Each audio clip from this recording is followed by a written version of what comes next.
पिछले 3 दिनों से आप म्लेच्छराज श्रृंखला के चलचित्रों को देख रहे हैं और मुझे आप सबों की प्रतिक्रिया के बाद यह अनुभव हो रहा है कि किन लोगों के पास हम ये सब बता रहे हैं। आधे से अधिक लोग डरपोक हैं, कह रहे हैं रात को नींद नहीं आ रही, कह रहे हैं इंटरनेट नहीं चल रहा। ये सब होते रहेंगे। जिस प्रकार की मानसिकता जिस व्यक्ति की होती है उसी प्रकार का अनुभव उसकी चित्तवृत्ति को प्रभावित करता है।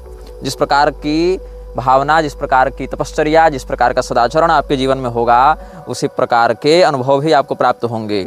लेकिन एक बात है कि चलचित्रों को देखने वाले 80% लोगों ने नकारात्मकता का प्रत्यक्ष अनुभव किया है। एक कोई सज्जन कह रहे थे कि मैं बड़े हॉरर पॉडकास्ट इत्यादि देखता हूँ, मैं हॉरर मूवीज देखता हूँ जिसमें बड़े खतरनाक बैकग्राउंड म्यूजिक और ये एडिटिंग वगैरह होती है, लेकिन वैसे नकारात्मकता का अनुभव नहीं हुआ उनमें जैसी नकारात्मकता का अनुभव हमको इस श्रृंखला में हो रहा है। कुछ लोग ये कह रहे हैं कि तुम कहाँ वेद पुराण शास्त्रों को छोड़ के ये बाइबल इत्यादि के चक्कर में पड़े हो। देखो भाई, मैं बाइबल की जेनेसिस को प्रमाणित करने के लिए चलचित्र नहीं बना रहा हूँ। दूसरी बात यह है, मैंने बाइबल के जॉन का संदर्भ केवल ईसा को कोट करने के लिए दिया था। अब ईसा की कोई बात है, पैगंबर की कोई बात है, तो उसके लिए बाइबल और कुरान को कोट करना पड़ेगा ना, रेफरेंस देना पड़ेगा ना वहाँ से कि उसने क्या कहा था। और कुछ लोग तो इतने होशियार हैं कि कह दिया कि ईसा नाम का कोई व्यक्ति नहीं हुआ था। ये भी एक अतिवादिता है इतिहासकारों की, जिसमें सीधे सीधे कह देते हैं कि ईसा नाम का कोई व्यक्ति ही नहीं हुआ था। ये तो कॉन्टेस्टिन ने ईसा के मरने के 300 साल के बाद एक फर्जी काल्पनिक चरित्र गढ़ दिया। देखो, ईसा के नाम पर बहुत कुछ काल्पनिक चल रहा है, लेकिन ईसा नाम का एक वास्तविक व्यक्तित्व भी म्लेच्छों के यहाँ विद्यमान था। ये एक ऐतिहासिक सत्य है जिसको झुठलाया नहीं जा सकता है। बुक ऑफ इनोक में और बुक ऑफ तोरा में, जिसके अंतर्गत 24 प्रकार की पुस्तकें भी सम्मिलित हो जाती हैं, यही सब पश्चिमाम न्याय के अंतर्गत आने वाले बहुत से भूत प्रेत बेताल इत्यादि की सिद्धि का और उनके स्वरूप का, उनकी उपासना पद्धति का वर्णन मिलता है। अब अगर हमको उनके बारे में बताना होगा तो हम कहाँ से वेद पुराण शास्त्र से बताएंगे। यही कामाख्या क्षेत्र में कितने साबर मंत्र सिद्ध किए जाते हैं।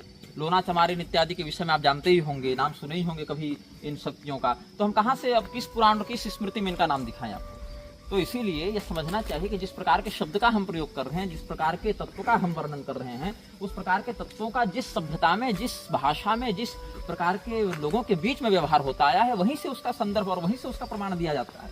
तुमको क्या लगता है, बिना पैशाचिक शक्ति के ही 5-5 अरब म्लेच्छ पूरे विश्व में घूम रहे हैं, 6 अरब म्लेच्छ घूम रहे हैं और तुम्हारे अंतस चेतना पर इतना प्रभाव डाल चुके हैं कि फुल पैंट शर्ट पहन के खड़े खड़े मूत रहे हो और स्त्रियां जो है शादी से पहले गर्भपात कराए घूम रही हैं बिना पैशाचिक शक्ति के। तुमको लग रहा है अब इससे ज्यादा क्या प्रमाण दे तुमको कि गली गली में रील बनाकर लड़कियां जो है सो नाच रही हैं और व्यभिचार फैला रही हैं। इतनी अंदर की मानसिकता तक प्रभाव पड़ जा रहा है। क्यों पड़ रहा है? बिना किसी पैशाचिक शक्ति के। तो जिस पैशाचिक शक्ति के माध्यम से ऐसा हो रहा है उसका जहां जहां संदर्भ जिस प्रकार से प्राप्त होगा, चाहे अधीत परंपरा से चाहे अनुभूत परंपरा से, हम उसका वर्णन करेंगे। अगर तुमको इसमें प्रमाण नहीं मानना है तो अपनी कंबल तानो और सो जाओ। तुम्हारे लिए हम थोड़े बना रहे हैं ये सब बातें। कुछ लोग यह भी कह रहे थे कि तुम ये क्या हॉलीवुड की कहानी लेकर बैठ गए हो। देखो भाई, हॉलीवुड की कहानी से प्रेरित होकर मैं म्लेच्छराज श्रृंखला को नहीं बना रहा हूँ। म्लेच्छराज से प्रभावित होकर हॉलीवुड की फिल्में बनती हैं। दोनों बातों को समझो। और कुछ लोग यह भी कह रहे थे कि पैरगमम नाम का एक वास्तविक शहर तो ग्रीस में है और हमने बताया कि पैरगमम कोई वास्तविक स्थान अलग से नहीं है। तो फिर दोनों बातों की संगति कैसे भिड़ेगी? बात ऐसी है कि देवराज इंद्र की नगरी का नाम अमरावती है। देवराज इंद्र के नगरी के नाम से मिलता जुलता एक नगर भारत के तेलंगाना में भी है। तो अमरावती शब्द आ जाने मात्र से हम ये नहीं कह सकते कि देवराज इंद्र तेलंगाना में रह रहे हैं। तो पैरगमम नाम का एक वास्तविक शहर भी है ग्रीस में, लेकिन ये वो पैरगमम नहीं है जहाँ की मैं बात कह रहा हूँ। इसकी एक उपाधि है, जो म्लेच्छराज है उसके तख्त की, उसके सिंहासन की उपाधि है, उसके हेडक्वार्टर की उपाधि है पैरगमम। अब कुछ लोग ये कह रहे हैं कि प्रमाण दो, अपनी बात का प्रमाण दो। तो क्या करें, हम म्लेच्छराज की गर्दन पकड़ के लावें और सेल्फी खींच कर डाल दें रे तुम लोग के चक्कर में हम, तब प्रमाण जानोगे।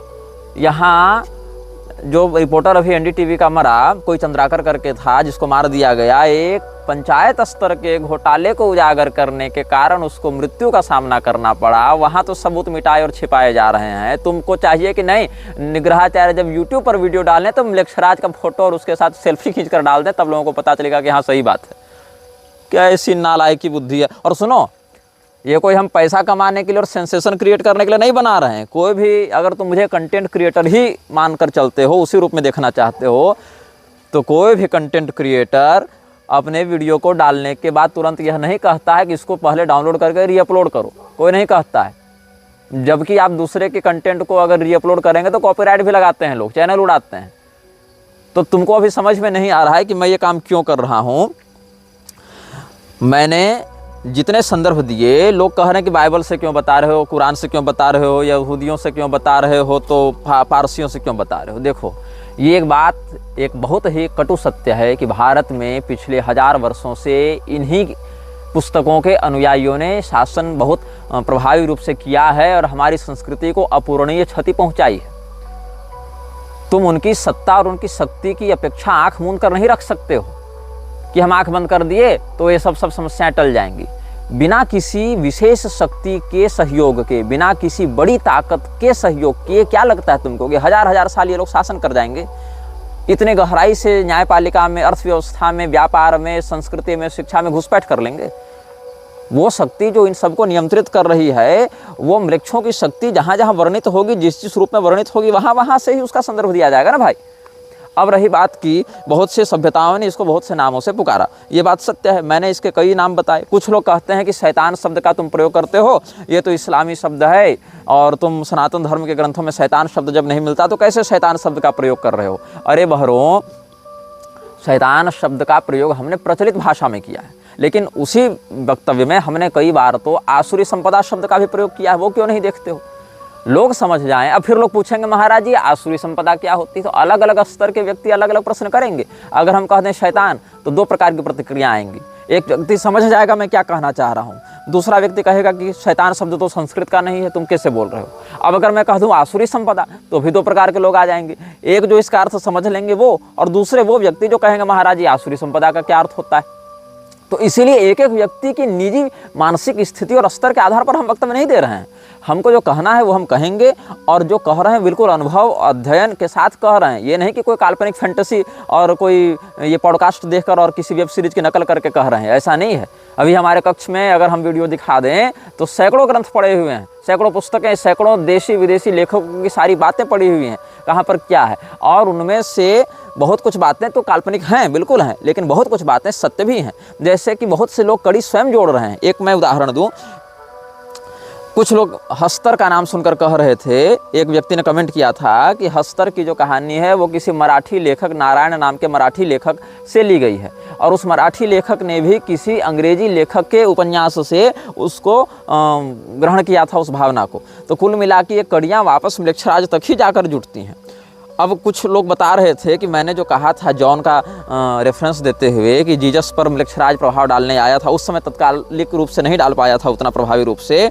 तो इसका कारण यह है कि इस्लाम के प्रवर्तक के जीवन में जितना खून खराबा और बलात्कार और इस प्रकार के आतंक की बाहुल्यता देखने को मिली है, उतने आतंक की बाहुल्यता ईसा के निजी जीवन में नहीं थी।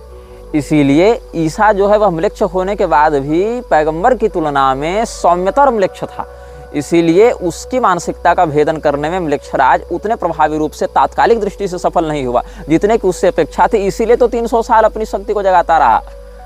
और यह चिंतनीय यह भी है कि एक और कोई हमको बता रहे थे कि इन्होंने लिखा है कि आपने जो जीसस पर प्रभाव डालने की बात कही उसका वर्णन एक चलचित्र नेफ्रियस में भी मिलता है। देखो, मैंने नेफ्रियस देखी नहीं है और उम्मीद कम है कि मैं देखूंगा। वो चलचित्र एक वार्तालाप है एक ऐसे व्यक्ति जिसको एक डीमन ने उसके शरीर को अपना घर बनाया हुआ है, और एक मनोवैज्ञानिक है। तो वो डीमन बताता है कि उसके मालिक ने जीसस को एक ऑफर दिया था, अपने प्रभाव में लाने का प्रयास किया था, पर जीसस ने मना कर दिया था। देखो, मैंने ये फिल्म नहीं देखी है इसलिए मुझे नहीं पता इसमें क्या कहानी है, लेकिन बहुत सी बातें दर्शक पाठक हमारे जो हैं वो स्वयं भी गूगल पर सर्च करके जान सकते हैं कि मेरे द्वारा कहे गए शब्दों का क्या संकेत है, बताए गए स्थानों का, दिखाए गए चित्रों का, उन विजुअल्स का क्या संकेत है। तो आप लोग स्वयं भी अपने जीवन में थोड़ा शोध कर सकते हैं। सामने सामने परोस कर खिलाएंगे नहीं। और सुनो, ये चलचित्र हम बहुत से लोगों को जगाने के लिए नहीं बना रहे हैं, क्योंकि तुम लोग जागोगे भी नहीं। जगाया उसको जाता है जो सोया हुआ हो, मुर्दों को नहीं जगाया जाता, मुर्दों को दफनाया जाता है। और मुर्दे के ऊपर जैसे 1 मन मिट्टी वैसे 1.25 मन मिट्टी, उसको ज़्यादा फर्क नहीं पड़ता है। इसीलिए तुम्हारे लिए नहीं, केवल उन अनुयायियों के लिए, उन सहृदय लोगों के लिए हम ये चलचित्र बना रहे हैं जो कुछ वास्तव में जानना चाहते हैं, सतर्क होना चाहते हैं, उनके लिए। अब म्लेच्छराज ने बहुत सी सभ्यताओं से लड़ाई की है, बहुत सी सभ्यताओं से इसने युद्ध किया है। इसकी युद्ध नीति पर भी हम बाद में आएंगे, लेकिन अभी तुम्हारी मानसिक स्थिति उन विषयों को समझने लायक नहीं है। इसीलिए पहले आज हम सनातनी धर्म ग्रंथों से ही संदर्भ देकर तुमको समझाने का प्रयास करेंगे, ताकि तुमको पता चले कि मैं कितनी गंभीरता से क्या कहना चाहता हूँ। एक व्यक्ति तो यह भी कह रहा था कि ये तो श्रीमद् भागवत कथा कहते थे, अब म्लेच्छराज कथा कैसे कहने लगे। अरे भैया, सनातन धर्म के ग्रंथों में कलयुग का वर्णन नहीं है क्या? कलयुग के शासकों का वर्णन नहीं है क्या? कलयुग के लक्षणों का वर्णन नहीं है क्या? कलयुग के माध्यम से हमारे जीवन में जो दुष्प्रभाव पड़ता है इसका वर्णन नहीं है क्या? तो क्या उससे हम कलयुग का महिमा मंडन कर रहे हैं, अधर्म को प्रोत्साहित कर रहे हैं, कि उससे बचाने के लिए तुमको सतर्क कर रहे हैं, उसके विषय में जो षड्यंत्र है उसको पर्दाफाश करके, उसका उद्भेदन करके तुमको बचाने का प्रयास कर रहे हैं? तो म्लेच्छराज अलग अलग सभ्यताओं से टकराया और अलग अलग सभ्यताओं को जब उसने अपने वश में करना प्रारंभ किया, वहाँ अलग अलग भाषाओं को बोलने वाले लोग रहते थे, उसने उसके लिए अलग अलग शब्दों का प्रयोग किया। तो कहीं पारसी सभ्यता ने कुछ कहा, कहीं यहूदियों ने कुछ कहा, कहीं मुसलमानों ने कुछ कहा, कहीं ईसाइयों ने कुछ कहा, कहीं बौद्धों ने कुछ कहा। तो अलग अलग सभ्यता के भाषाई लोगों ने अलग अलग नामों से उसको पुकारा है। और एक बात जान लो, म्लेच्छराज एक पद है, म्लेच्छराज कोई वैयक्तिक संज्ञा नहीं है। वो तो हमने आपको कह दिया म्लेच्छराज, लेकिन म्लेच्छराज एक वैयक्तिक संज्ञा नहीं है, म्लेच्छराज एक पद है। और अभी जो म्लेच्छराज है उसका नाम हम बता चुके हैं आपको, आर्द्र म्लेच्छ। और इसके शरीर में एक शक्ति रहती है जिसको कहते हैं अनाम म्लेच्छ।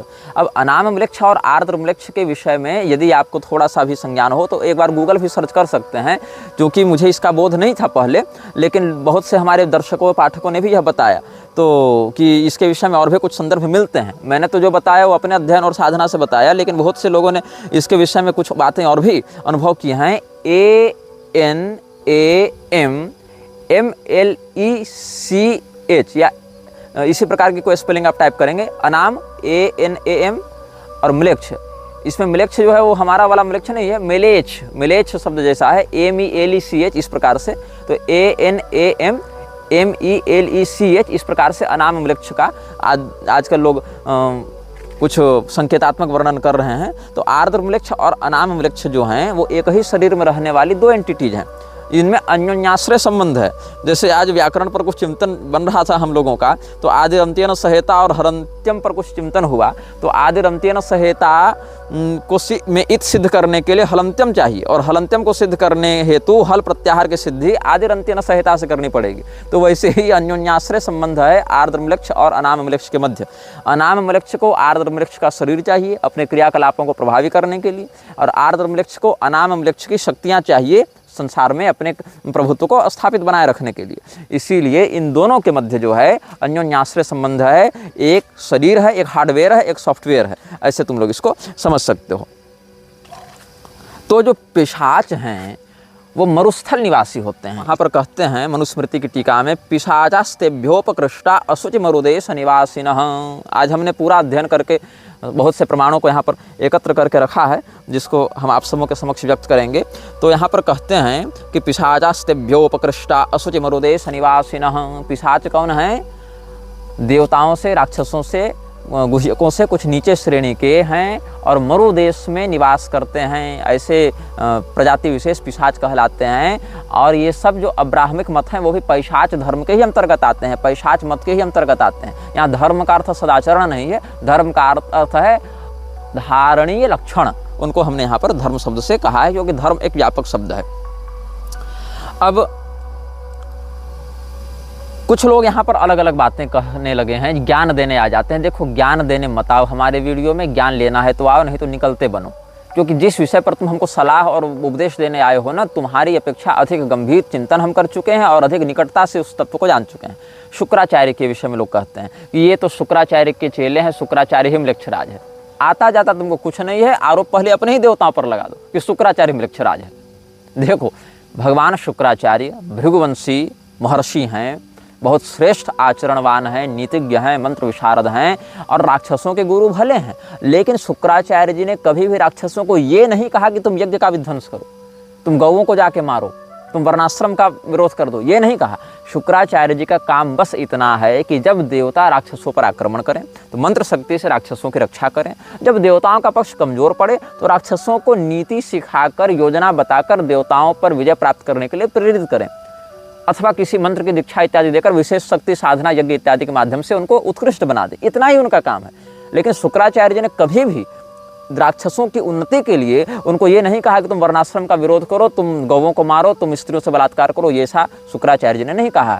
अपितु राजा बलि के प्रकरण में आप देखें तो शुक्राचार्य जी ने तो स्वयं राजा बलि के माध्यम से कितने दिव्य यज्ञों को करवाया है, दान धर्म इत्यादि करवाया है। और शास्त्रों में तो यह भी वर्णन आता है कि एक ही गुरु तत्व दैत्यों के लिए और देवताओं के लिए दो अलग अलग स्वरूप धारण करके प्रवर्तित होता है। वह गुरु तत्व अंगिरा के माध्यम से बृहस्पति के रूप में प्रकट होता है दिव्य संपदा के पोषण के लिए, और वही गुरु तत्व भृगु के माध्यम से उशना अर्थात शुक्राचार्य के रूप में प्रकट होता है दैत्यों के उत्कृष्टता के लिए। तो ये बात है। शुक्राचार्य जी की जो आँख फूट गई थी, राजा बलि जब वामन भगवान को 3 पग भूमि का दान कर रहे थे, तो शुक्राचार्य जी के नेत्र जो वहाँ पर विदीर्ण हुए हैं, वो एक आंख का आश्रय लेकर लोग इल्यूमिनाती को घुसा रहा, ऐसी बात नहीं है। शुक्राचार्य जी की वो नेत्र भगवान की कृपा से फिर ठीक भी हो गए थे, ऐसा नृसिंह पुराण में वर्णन है।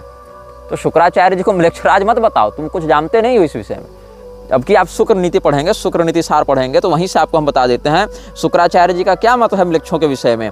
त्यक्तस्वधर्माचरणा निर्घृणा परपीड़का चंडाश्च हिंसका नित्यम म्लेच्छास्ते विवेकिनः। जो अपने आचरण को, अपने स्वधर्म मतलब अपने जातिगत, कुलगत, वर्णगत धर्म का परित्याग करके निर्दयतापूर्वक दूसरे व्यक्ति को पीड़ा देते हैं, जो अत्यंत प्रचंड स्वभाव वाले हैं, हिंसक हैं और जो सदैव दूसरे को कष्ट देते रहते हैं, ऐसे अविवेकी व्यक्ति को म्लेच्छ कहते हैं। अर्थात शुक्राचार्य जी की दृष्टि में म्लेच्छ कोई बहुत सम्माननीय और श्रेष्ठ तत्व नहीं है, अविवेकी लोगों को ही शुक्राचार्य जी ने म्लेच्छ माना है। और जैसा कि हमने आपको बताया था कि अनाम वृक्ष की ज्योति, वृक्षराज की ज्योति अपने हृदय में स्थापित करने के साथ ही उसकी चाकरी शुरू होती है। तो अब भारत में भी एक संस्था कार्य कर रही है जो शरीर के अंदर एक दिव्य ज्योति की स्थापना करवा रही है। उस संस्था का नाम जानते हैं? प्रजापिता ब्रह्मा कुमारी। कभी सर्च करना, या बहुत से लोगों के वीडियो भी हैं उसके छल से जो बच बच के भाग के बाहर निकले ना उसके चंगुल से। प्रजापिता ब्रह्मा कुमारी वाले क्या कर रहे हैं? हृदय में ज्योति की स्थापना करवा रहे हैं। किसकी ज्योति है जरा पता करना वो। अब आगे तुम लोग को भी होमवर्क देंगे, सब हम ही बताएंगे तो सबूत मांगने जाओगे, और सबूत देने के लिए तुम लोग हो कौन जो हम तुमको सबूत देने जाएं? तुम पर हमारा एहसान है कि कृपा करके इतना बता दे रहे हैं, ताकि कुछ लोग, अगर 1 लाख व्यक्ति भी वीडियो देख रहे हैं, उसमें एक व्यक्ति भी अगर सतर्क होता है, सुधरता है, तो हमारे बल को बढ़ाएगा। बस हमारा यही लोभ है, हमारा यही स्वार्थ है। अब आगे हम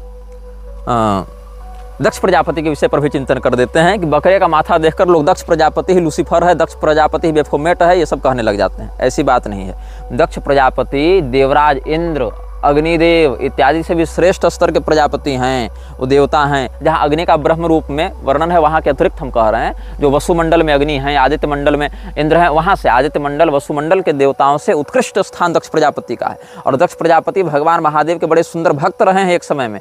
वो तो भगवती के रोष के कारण, भगवती के निर्माल्य के तिरस्कार के कारण उनको शिवद्रोह वाली मति आ गई, इसीलिए भगवान महादेव ने थोड़ा उनको अनुशासित कर दिया, बस इतनी सी बात है। और बकरे का माथा उनके माथे में लगा दिया, लेकिन वह बकरे का माथा भी पुनः ठीक हो गया था जब प्रचेता के पुत्रों के रूप में दक्ष प्रजापति ने अपना पुनर्जन्म लिया है। और दक्ष प्रजापति स्मृतिकार भी हैं, दक्ष स्मृति है उनकी। स्मृतिकार मतलब भारतीय जो मानवीय सभ्यता है, वृक्षों पर तो हम विवेक का विश्वास नहीं कर सकते, लेकिन जो भारत भूमि की पवित्र भारतीय प्रजा है, जो हमारे सनातन धर्मावलंबी हैं, उन लोगों के लिए धर्म का क्या अनुशासन है, इसको व्यक्त करते हुए जो स्मृतियों की बात आती है सनातन धर्म में, उन स्मृतियों में से एक स्मृति भगवान दक्ष की भी है। इसलिए दक्ष प्रजापति म्लेच्छराज नहीं है, इल्यूमिनाती नहीं है। ये सब जो दिव्य शक्तियाँ हैं, इनको तुम केवल आजकल के पॉडकास्ट वाले कॉन्स्पिरेसी थ्योरिस्ट के साथ जोड़कर भ्रमित मत हो जाओ। कुछ लोग यह भी कह रहे थे कि असूर्या जो है, असूर्या नाम तेलो काम धेन तमसावृता, ये भी एक अच्छा लिंक वो जोड़ रहे थे। खैर, अब कुछ लोग कह रहे हैं कि किलवी से ही म्लेच्छराज है कि आप देखो शक्तिमान उठा कर ले आए। मतलब ऐसे ऐसे लोग प्रश्न कर रहे हैं। देखो, सभी प्रश्नों का उत्तर समयानुसार मिलेगा। तुम्हारे कहने मात्र से हम जो 100 श्रृंखला तक जा सकता है जो विषय, हम तुम्हारे कहने से कमेंट टाइप करके सबको नहीं बताते रहेंगे ना। देखो, संस्कृत में जो है किलविश शब्द पाप का पर्यायवाची है। जैसे पाप है, अघ है, वैसे ही दुष्कृत है, वैसे ही कलमश, किल्विश और कश्मल, ये सब शब्द जो हैं वो पाप के पर्याय हैं।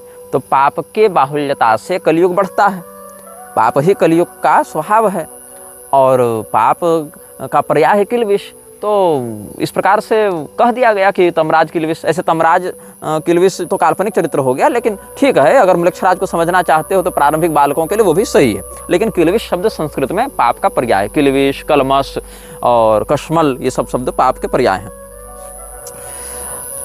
अब लोग ये कह रहे थे कि भारत में म्लेच्छराज कहाँ रहता है, इसके विषय में तुमने बताया नहीं। देखो, भारत में आया था म्लेच्छराज, और म्लेच्छराज भारत में एक ही स्थान पर विशेष करके अपना प्रभाव जमा पाया। उस स्थान में दिव्य मंत्रों का प्रयोग करके, जैसे किवाड़ लगाते हैं ना, ग्रिलिंग करते हैं, किवाड़ से किसी चीज़ को बांधते हैं, सांकल लगाते हैं, तो मांत्रिक लोहे के सांकलों से उस स्थान को देवताओं ने कीलित कर दिया। उसको कहते हैं लोहारगल तीर्थ। और लोहारगल तीर्थ में जो है भगवान वराह उस म्लेच्छराज को कैद करके रखे हुए हैं। उसकी शक्ति को, वो तो कोई ऐसा नहीं कि एक जगह शरीर में बंद कर दिए तो बंद हो गया, मतलब उसके जो ऊर्जा केंद्र हैं, जो उसके मेन पावर हाउस हैं, सर्वर्स हैं, पावर ग्रिड्स हैं, उनमें से एक पावर ग्रिड भारत में लोहारगल तीर्थ में है। तो वराह पुराण में भी इसका संकेत आपको प्राप्त हो जाएगा, जहाँ पर भगवान वराह ने पृथ्वी देवी को बताया है कि देखो वहाँ म्लेच्छराज का स्थान है, और उस स्थान को छोड़कर मैं कहीं जाता नहीं हूँ, मतलब उसका वहाँ पर मैं बंधन करके रखा हुआ हूँ।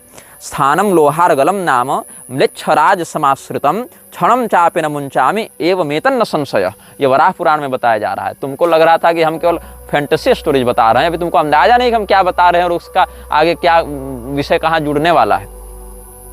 अब इसमें ये समझ में आना चाहिए कि म्लेच्छराज शब्द यहाँ केवल अहिर्मान या आर्द्रम्लेच्छ या अनामम्लेच्छ के लिए नहीं है। म्लेच्छराज एक पद है। किसी समय इस पद पर कालेवन भी बैठा, किसी समय इस पद पर जो लोहिताक्ष है वह भी बैठा। मतलब ये गद्दी है, ये एक थ्रोन है, और जो भी उतने स्तर का पापी होता है, उतने स्तर का प्रभुत्वशाली होता है, वो कभी न कभी इस म्लेच्छराज की गद्दी पर बैठता है और उसकी शक्तियों का आस्वादन करता है। तो हम आपको अब यहाँ से कुछ सनातनी संदर्भ देते जाएंगे, जिसको बहुत ध्यान से आप सुनिएगा। अभी तो म्लेच्छराज का दामाद भारत का राजा बनने वाला है, अभी तुरंत नहीं बनेगा, लेकिन भारत के एक राजा से म्लेच्छराज अपनी बिटिया ब्याहने वाला है, और सारे कुछ हम प्रमाण के साथ तुमको बताएंगे। सबसे पहले हम तुमको बताएंगे युग पुराण से। युग पुराण गर्ग मुनि का लिखा हुआ एक बहुत प्राचीन ग्रंथ है। अच्छा, उससे पहले बताता हूँ भगवान श्री रामचंद्र जी के समय म्लेच्छराज था कि नहीं। भगवान श्री रामचंद्र जी के समय भी एक म्लेच्छराज था, जिसने राजा दशरथ पर आक्रमण किया था, लेकिन राजा दशरथ ने उसको पराजित करके भगा दिया था।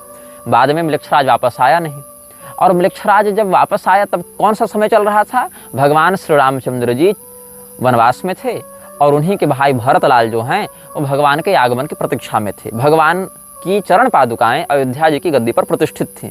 तो म्लेच्छराज ने सोचा कि अभी तो राजा दशरथ परलोक जा चुके, और राम जी जंगल में हैं, लक्ष्मण जी जंगल में हैं, भरत जी जो हैं वो मतलब तपस्या में हैं, भगवान के विरह में आतुर हैं, शत्रुघ्न जी अकेले कितना संभालेंगे, अभी सही समय है आक्रमण करने का। तो सुनो, भुषुंडी रामायण के दक्षिण खंड में इसका वर्णन मिलेगा। अध्याय नहीं बताऊंगा, तुम खुद खोजना, सब कुछ थाली में परोस कर तुम्हारे मुंह में खिलाऊंगा नहीं, कुछ स्वयं अध्ययन करो, और नहीं करना है तो मेरी बात का विश्वास करो कम से कम, नहीं तो फिर यही तुम लोग आलसी और प्रमादी हो जाते हो, अविश्वासी हो जाते हो।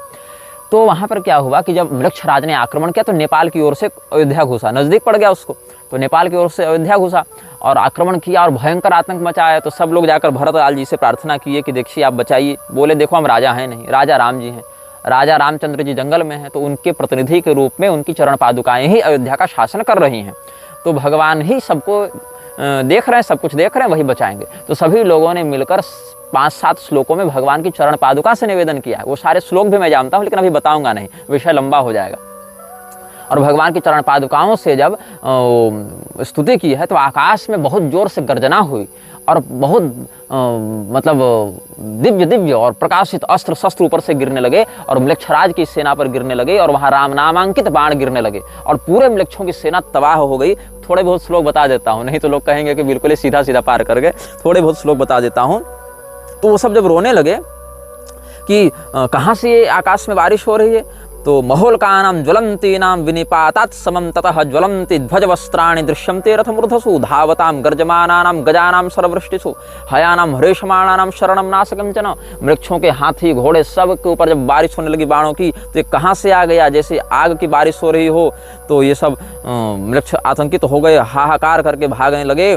तो केचिदास्कस्मिक वृष्टिमायुधानां समं ततः समालोक्य सुवित्रेषु हताः स्मृतिवादिनः, हाय हम मारे गए, हम मारे गए, ऐसा कहते हुए मृक्षराज के सारे सेनापति और सारे सैनिक मर गए। कुछ भाग गए और कुछ तो भगवान श्री रामचंद्र जी के नाम को लेते हुए और दुहाई लगाते हुए, राम जी की दुहाई लेते हुए भाग गए और कहा कि नहीं नहीं, हम अयोध्या पर आक्रमण नहीं करेंगे। तब सबों ने सोचा कि भाई कहाँ से ये बाण वृष्टि हुई। तब कहा गया राम जी की चरण पादुका केवल 100 पीस में म्यूजियम में थोड़े रखी हुई है, वो मतलब राम जी स्वयं बैठकर शासन कर रहे हैं, तो इसीलिए अब हम कभी अयोध्या पर आक्रमण नहीं करेंगे, ऐसा वो मृक्ष राज के सैनिक कहते हुए भाग गए हैं। तो सुन लो, 3-4 श्लोक उदाहरण के लिए दे देता हूँ।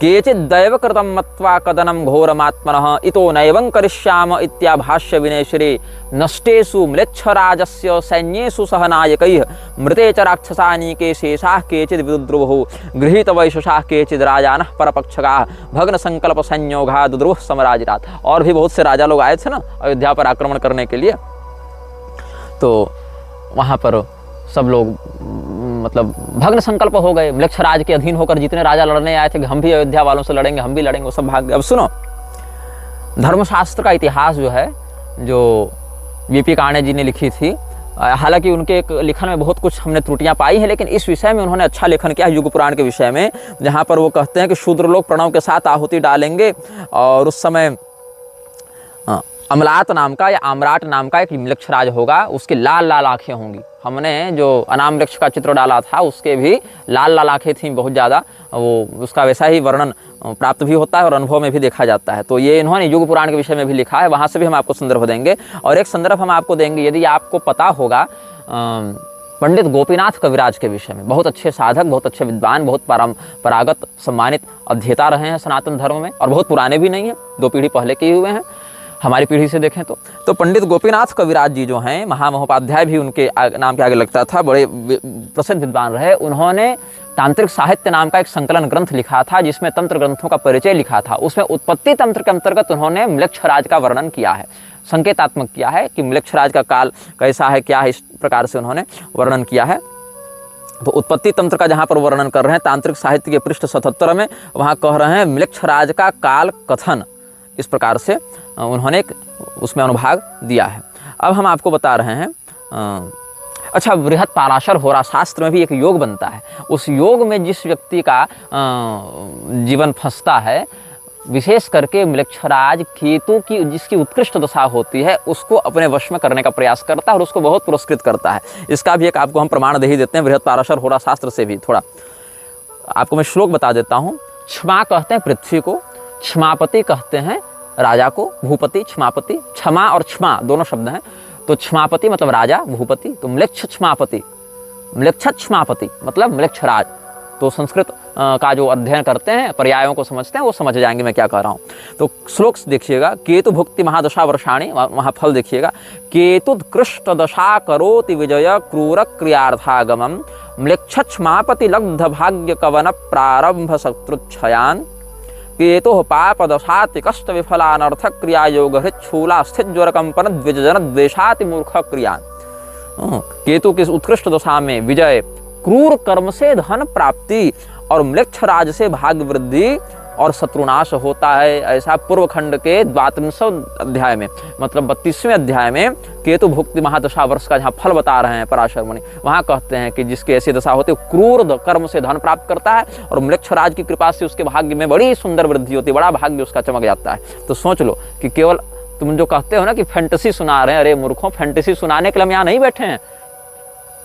बात मानना है मानो, नहीं मानना है तो रसातल जाओ। कुछ लोग कह रहे थे कि मृक्षराज तो तुम्हारी कल्पना है। सुनो, बड़ी गंभीरता से समझा रहा हूँ। मृक्षराज भी यही चाहता है कि तुम उसे काल्पनिक समझो, क्योंकि जब तक तुम उसे काल्पनिक समझोगे तब तक उसका बल बहुत निर्बाध और निष्कंटक रूप से अभिवृद्धि को प्राप्त होता रहेगा।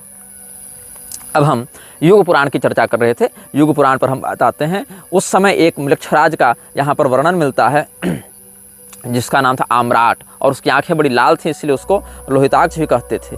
तो ततो रणे धनु मूलो भविष्यति महाबलः आम्राटो लोहिताक्षेति पुष्पनाम गमिष्यति सर्वे ते नगरम गत्वा शून्यमासाद्य पर्वतम, और अर्थलुब्धाश्च सर्वे भविष्यन्ति महाबला। जितने भी लोग उस समय होंगे वो अर्थलोलुप होंगे, क्योंकि म्लेच्छराज पैसा बहुत दे देता है तो लोग अर्थलोलुप हो जाते हैं। ततस्स म्लेच्छ आम्राटो रक्ताक्षो रक्त वस्त्रभृत, लाल रंग का कपड़ा पहने हुए लाल रंग की आंखों वाला वह म्लेच्छ राजा व नृप म्लेच्छ नृप आम्राट जनमादाय विवशम परम उत्सादयति, लोगों को बलपूर्वक अपना गुलाम बनाकर बहुत कष्ट देगा। और वो क्या करता है, ततो वर्णांस्तु चतुरः स नृपो नाशयिष्यति, चारों वर्णों को वह व्यक्ति नष्ट करने के लिए तत्पर रहेगा। कौन? म्लेच्छ नृप, कौन सा म्लेच्छराज? जिसका नाम आम्राट है, जो लाल रंग की आंखों वाला है और जो लाल रंग के कपड़े पहनता है।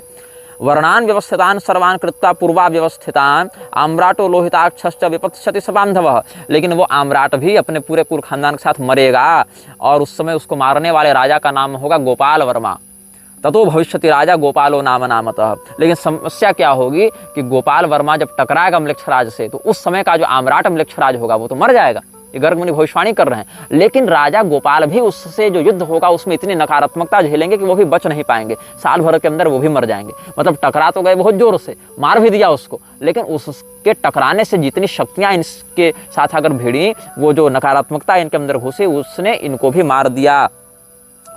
तो गोपालस्तु ततो राज्यम भुक्त्वा संवत्सरम नृपः पुष्पके चाभिसंयुक्तम ततो निधनमेष्यति, और राजा गोपाल जब मर जाएंगे उसके बाद फिर एक दूसरा राजा होगा। ततो धर्मपरो राजा पुष्पको नाम नामतः, जब राजा गोपाल मरेंगे तो गोपाल वर्मा अपने उत्तराधिकारी के रूप में पुष्पक नामक राजा का अभिषेक करके जाएंगे। लेकिन ये नकारात्मकता उनकी पीढ़ी पर भी असर करेगी, राजा पुष्पक भी ज़्यादा बच नहीं पाएंगे, वो भी साल भर के अंदर ही मर जाएंगे। तब उसके बाद उनके उत्तराधिकारी के रूप में अनरण्य नाम के बहुत पराक्रमी राजा होंगे। ये अनरण्य दूसरे हैं, एक राम जी के पूर्वज भी अनरण्य हुए हैं, ये दूसरे हैं। ततः स विपुलो राजा अनरण्यो महाबलः सोपि वर्णत्रयं भुक्त्वा पश्चात् निधनमेष्यति, अनरण्य जब राजा बनेंगे तब वो राजा भी 3 साल के अंदर मर जाएंगे। मतलब तीसरी पीढ़ी के जो राजा होंगे वो 3 साल के अंदर मर जाएंगे। तो मतलब कुल मिला के म्लेच्छराज को जो मारेगा उसके खानदान पर भी उसकी जो सिद्ध की हुई शक्तियाँ वो भी बहुत बुरा असर डालती हैं। तो ये बहुत बड़ा बलिदान होता है म्लेच्छराज से भिड़ना। यहाँ तक कि म्लेच्छराज को सीधे सीधे कलयुग का बल प्राप्त होता है ना, इसलिए भगवान कृष्ण ने भी जब कालयवन से युद्ध किया है, ऐसे सीधे तो युद्ध नहीं किया है, तो भगवान भी कहते हैं कि म्लेच्छराज भयत्रस्तो गतो द्वारवतीम पुनः। आपको ये देवी भागवत के 4 स्कंद के 25वें अध्याय में वर्णन मिलेगा, जहाँ भगवान कृष्ण भगवान महादेव जी से संवाद कर रहे हैं। वहाँ पर कहते हैं कि म्लेच्छराज के भय से हम भी द्वारका भाग गए थे। ऐसे भगवान की ये विनम्रता है शिव जी के सामने। ऐसे भगवान के सामने म्लेच्छराज क्या करेगा जी? भगवान तो अखिल कोटि ब्रह्मांड नियामक हैं, अनंत कोटि ब्रह्मांड नियामक हैं। म्लेच्छराज जैसे छोटी मोटी शक्तियां भगवान के सामने कुछ नहीं है, लेकिन फिर भी उसका प्रभाव कितना है ये दिखाने के लिए भगवान ये लीला करते हैं कि देखो कालयवन का जब आक्रमण हुआ, जरासंध से 17 बार लड़ गए, लेकिन म्लेच्छराज कालयवन जब आया था तो भगवान भी द्वारका चले गए। लोगों को उसकी नकारात्मकता से प्रभावित नहीं होने दिए, क्योंकि म्लेच्छराज बाहर से कम लड़ता है, मानसिकता से ज्यादा लड़ता है। वो आंतरिक चेतना को वशीभूत कर लेता है। दुर्योधन को कैसे वशीभूत कर लिया? सोचो कि अपने बाप दादा के सामने अपनी सगी भाभी को, मतलब घर की कुलवधू को जो नंगे करने के लिए तैयार हो जाए, उसकी मानसिकता पर कितना गलत असर होगा, आसुरी संपदा का कितना बड़ा नियंत्रण होगा, सोच लो। तो इसलिए भगवान ने कालयवन के सामने अपनी प्रजा को आने ही नहीं दिया, उसको उधर ही उधर निपटा दिया। और म्लेच्छराज भयत्रस्तो गतो द्वारवतीम पुनः, भगवान ऐसा कहते हैं। ऐसे भगवान भयत्रस्त क्या होंगे? वो तो भगवान परब्रह्म हैं, वो तो सबको बनाने मिटाने वाली इच्छा मात्र से विलास करने वाले परमात्मा है, लेकिन एक लोक मर्यादा को दिखाने के लिए भगवान ने ऐसा वचन कहा है। तो गोपाल वर्मा के माध्यम से आम्राट लोहिताक्ष लाल आंखों वाले आम्राट म्लेच्छराज का विनाश किया जाएगा। वो गोपाल मर जाएंगे, उनके बाद पुष्पक आएगा, वो भी 1 साल में मर जाएगा, फिर अनरण्य आएंगे, वो भी 1 साल में मर जाएंगे। इसके बाद ब्राह्मण जो हैं वो राजा की गद्दी को अपने अधीन ले लेंगे। बोले कि ये राजा तो क्षत्रिय तो सह नहीं पा रहे, इसके तेज को ब्राह्मण अपने तपोबल से कुछ शासन करें। तो विकुयशा नाम का एक ब्राह्मण जो है वो बड़ा प्रसिद्ध था। तो ततो विकुयशा कश्चित ब्राह्मणों लोक विश्रुतः तस्यापि 3 वर्षाणि राज्यम हृष्टम भविष्यति। वो 3 वर्ष तक राज्य करेंगे वो ब्राह्मण, विकुयशा नाम के ब्राह्मण, और उनके राज्य में फिर जाकर ये नकारात्मकता समाप्त होगी, तब पूरी प्रजा को फिर से हर्ष होगा। ये वृद्ध गर्ग मुनि ने, जो ज्योतिष के बड़े आचार्य हुए हैं, गर्गाचार्य जी, जो कालयवन के भी पिता रह चुके हैं, और जो मुचकुंद को कहे थे तुमको भगवान का दर्शन होगा, इनको पता था ना कि मृक्षराज के आगे कौन कौन से क्या होने वाले हैं। तो ये जो मुचकुंद राजा के गुरु तुल्य थे और कालयवन के पिता थे, ऐसे गर्ग मुनि ने जो युग पुराण लिखी है उसमें इस घटना का उन्होंने वर्णन किया है। ये सब सनातनी शास्त्रों से हम बता रहे हैं, कोई बाइबल और जेनेसिस और हदीसों से नहीं बता रहे हैं। इसलिए जो कहता हूँ उसको कई बार श्रद्धापूर्वक सुनना सीखो। केवल निजी द्वेष में कि निग्रहाचार्य का विरोध करना है, इसके चक्कर में जो वास्तविक सत्य है, जो वास्तविक संकट है सनातन के ऊपर, उसकी उपेक्षा मत करो, क्योंकि हम नहीं बताएंगे तो बताने वाले बचे नहीं हैं अधिक लोग। अब देखो हम तुमको और भी कुछ प्रमाण देते हैं। अच्छा, एक प्रश्न बड़ा सुंदर लोगों ने पूछा था, जो युग पुराण के श्लोक से हमको स्मरण आ गया, वो भी हम तुमको बता देते हैं। क्या है वो विषय? जब आर्द्रम्लेच्छ इब्बिसिन के विद्रोह, इब्बिसिन के सेना से बचकर या निकल कर भाग रहा था, और जब वो रेगिस्तान में गया वहाँ पर उसको 15 लोग मिले थे, ऐसा हमने बताया था। वो 15 लोग कौन थे? इसका अर्थ है कि वो 15 लोग तो मृक्षराज से भी पुराने हैं, वर्तमान मृक्षराज से ज़्यादा पुराने हैं। तो लोग पूछते थे वो 15 लोग कौन है। ये 15 लोग कौन है, इसके विषय में पूरी के शंकराचार्य जी ने लिखा है, संकेत में लिखा है, लेकिन उसको डिकोड नहीं किया है।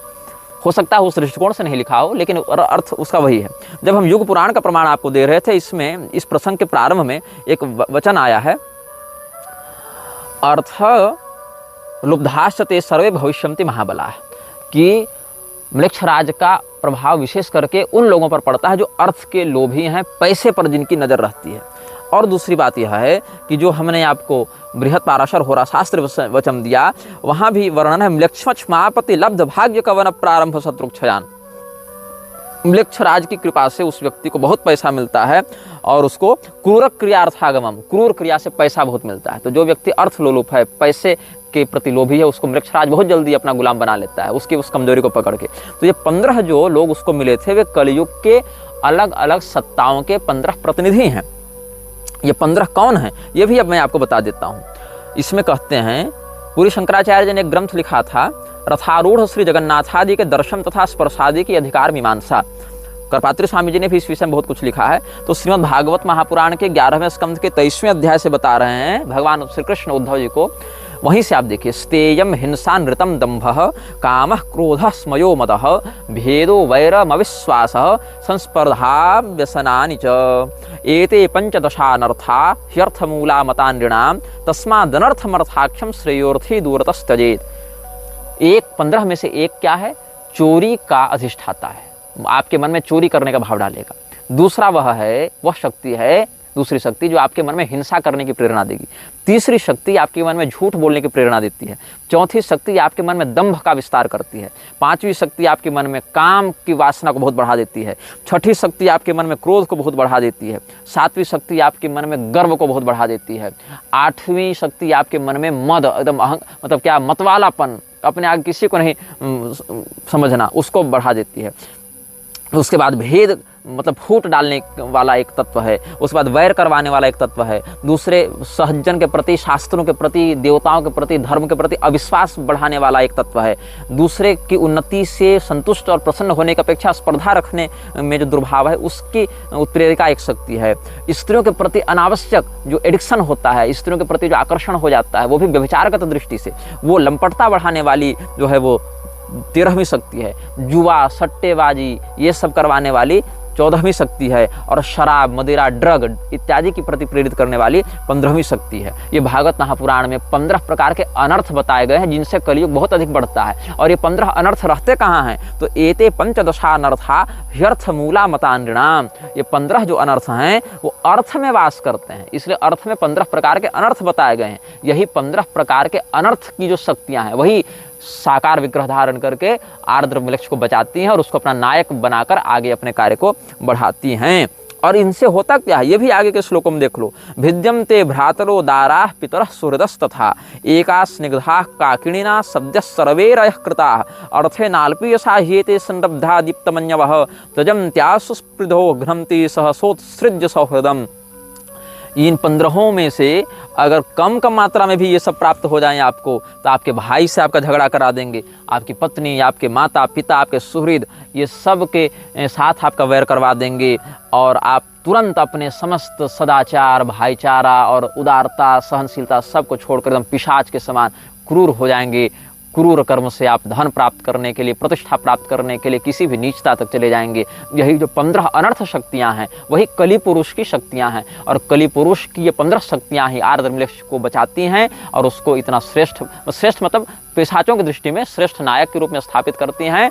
और उन्हीं 15 शक्तियों के अंश से निकला हुआ जो अनाममलेक्ष है वही उसके अंदर घुसकर उसके हार्डवेयर का, उसके शरीर का प्रयोग करके अपना सारा काम करवाता है। ऐसा नहीं है कि ये मलेक्षराज भारत पर आक्रमण नहीं किया है।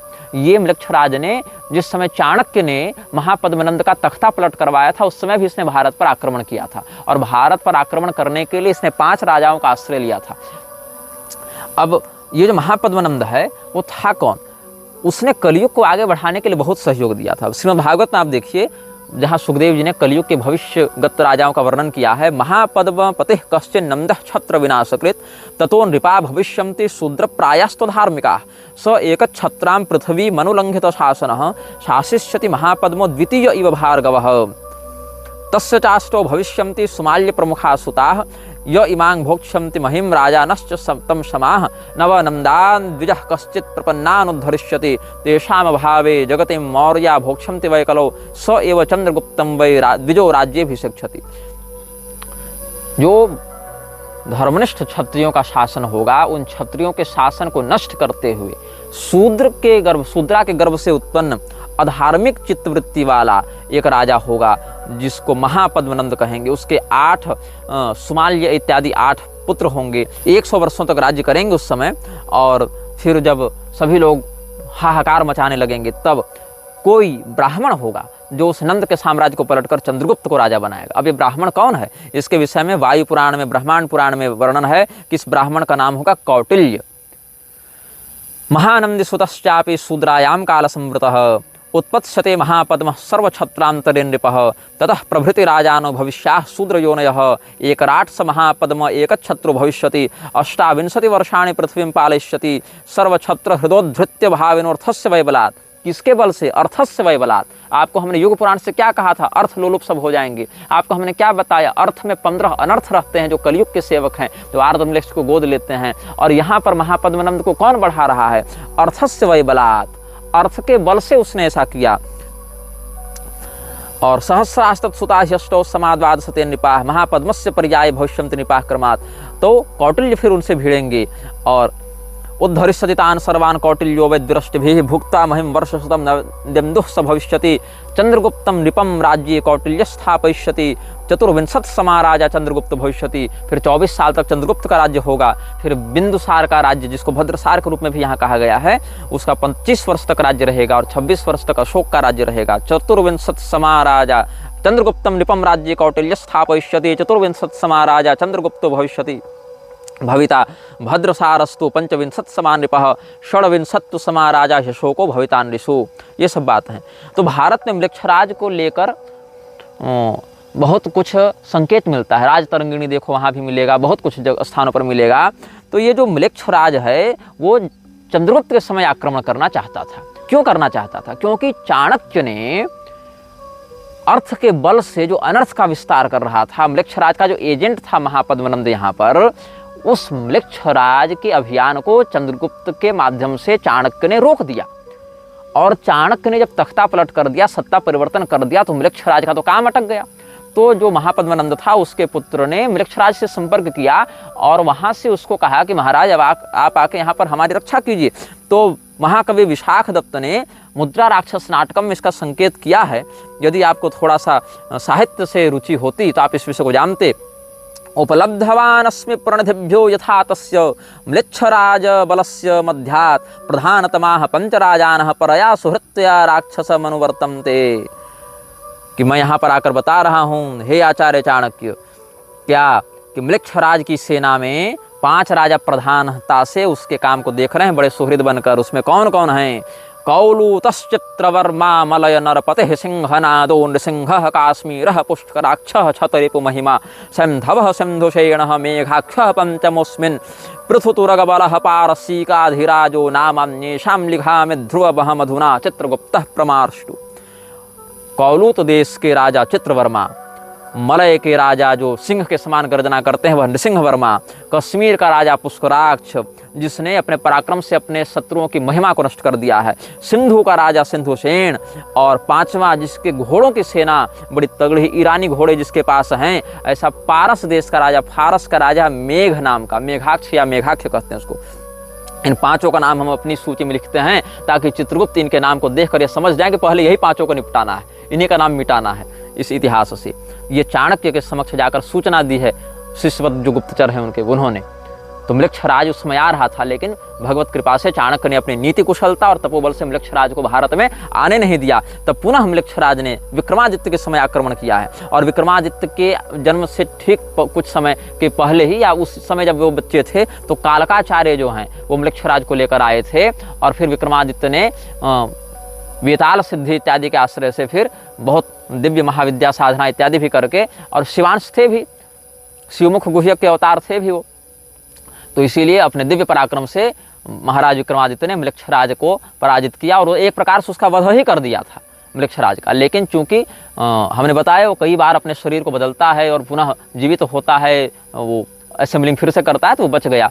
और वो म्लेच्छराज अब भविष्य में आगे कहाँ पर आएगा, किसके साथ क्या करेगा, इसके विषय में हम आपको आगे बताएंगे। अभी आपको ज़्यादा बता देंगे तो आप फिर उन विषयों को भूलने लगिएगा जो हमने कहा है। इसीलिए हम कहते हैं इन चलचित्रों को ध्यान से देखिएगा, ये मजाक नहीं है, सत्य घटनाओं पर आधारित बिल्कुल प्रामाणिक बात है। आप हमारी कई बातों को क्रॉस वेरीफाई करने के लिए गूगल में सर्च कर सकते हैं, किसी ने लिखा होगा तो कुछ मिल ही जाएगा आपको, लेकिन अगर नहीं मिलेगा तो हम आपको प्रमाण देने के लिए बाध्य नहीं हैं, क्योंकि जिस विषय को 10-10 साल पढ़ के, जप के, चिंतन करके हमने समझा है, सीखा है, जाना है, उसको एक कमेंट बॉक्स में हम आपको प्रमाणित नहीं कर सकते हैं, क्योंकि आप उस स्तर पर अभी नहीं पहुंचे। इसीलिए या तो विश्वास करें या तो चैनल से बाहर चले जाएं। यह वीडियो जल्द ही हटा दिया जा सकता है। कृपया थर्ड पार्टी ऐप्स का उपयोग करके डाउनलोड करें। आप इस वीडियो को अपने चैनल पर फिर से अपलोड भी कर सकते हैं।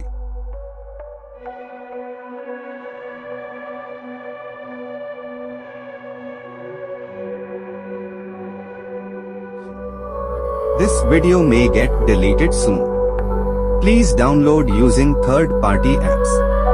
You may also re-upload this video on your channels. Thank you.